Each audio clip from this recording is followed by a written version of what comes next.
প্রিয় দর্শক, দেখে নিন আজকের হেডলাইন্সগুলি।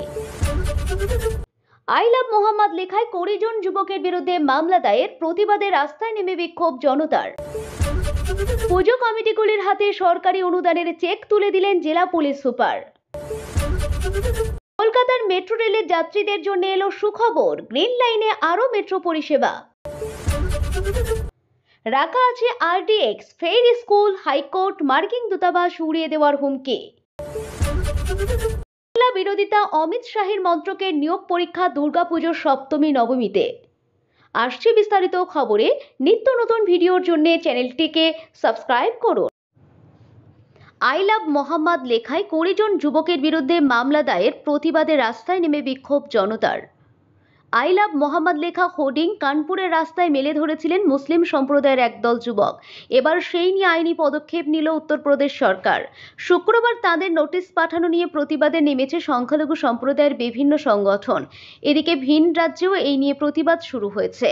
মহারাষ্ট্রের লাতুরগঞ্জ গোলাই মসজিদের সামনে মুসলিম আইনজীবীদের একটি সংগঠন এই ঘটনার প্রতিবাদে রাস্তায় নেমেছে। সংগঠনের এক সদস্য বলেন, কোন অভিযোগের ভিত্তিতে এই আইনি নোটিশ পাঠানো হয়েছে তা এখনো স্পষ্ট নয়। পুজো কমিটিগুলির হাতে সরকারি অনুদানের চেক তুলে দিলেন জেলা পুলিশ সুপার।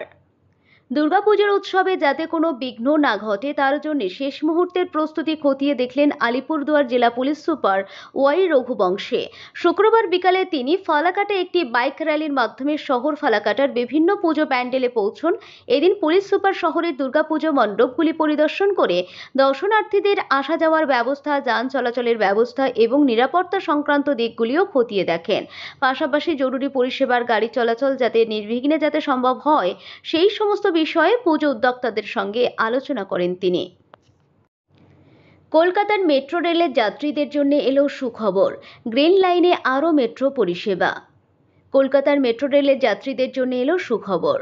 আগামীকাল শনিবার থেকে গ্রিন লাইনে মেট্রো পরিষেবার সংখ্যা আরও বাড়ানো হচ্ছে। এতদিন এই লাইনে সোমবার থেকে শনিবার পর্যন্ত প্রতিদিন 186টি ট্রেন চলত। এখন থেকে সেই সংখ্যা বাড়িয়ে 226 করা হবে, অর্থাৎ প্রতিনিয়ত চলবে আরও 40টি বাড়তি মেট্রো।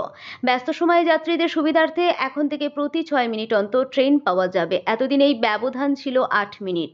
নতুন সূচি কার্যকর হলে কর্মজীবী মানুষ থেকে শুরু করে ছাত্রছাত্রী ও সাধারণ যাত্রী সকলের যাতায়াত আরও আরামদায়ক এবং সময় সাশ্রয়ী হবে বলে আশা করা হচ্ছে। রাখা আছে আরডিএক্স, ফের স্কুল, হাইকোর্ট, মার্কিন দূতাবাস উড়িয়ে দেওয়ার হুমকি। ফের ইমেইলে বোমা হামলার হুমকি।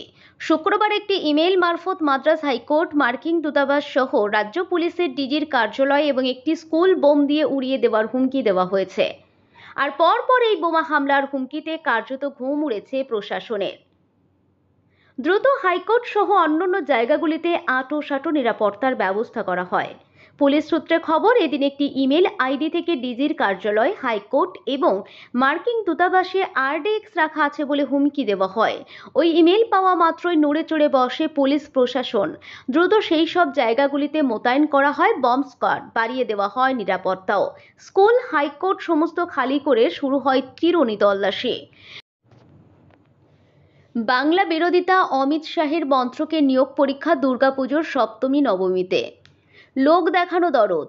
বাংলায় সভা করতে এলে মঞ্চের পেছনে দুর্গা কালীর ছবি, মুখে জয় মা দুর্গা, জয় মা কালী ধ্বনি, বাংলার পুজোর ঘটা করে ফিতে কাটতে আসা, অথচ দুর্গাপুজোর মধ্যেই পরীক্ষার দিন ফেলেছে অমিত শাহ, কেন্দ্রীয় স্বরাষ্ট্র মন্ত্রক। ইন্টেলিজেন্স ব্যুরো সিকিউরিটি অ্যাসিস্ট্যান্ট পদে পরীক্ষার দিন ফেলা হয়েছে 26 ও 30 সেপ্টেম্বর, অর্থাৎ দুর্গাপুজোর সপ্তমী ও নবমী। আর তা নিয়ে তীব্র প্রতিক্রিয়া। প্রশ্ন উঠছে, দেওয়ালি বা ছট পুজোয় তো পরীক্ষা ফেলা হয় না।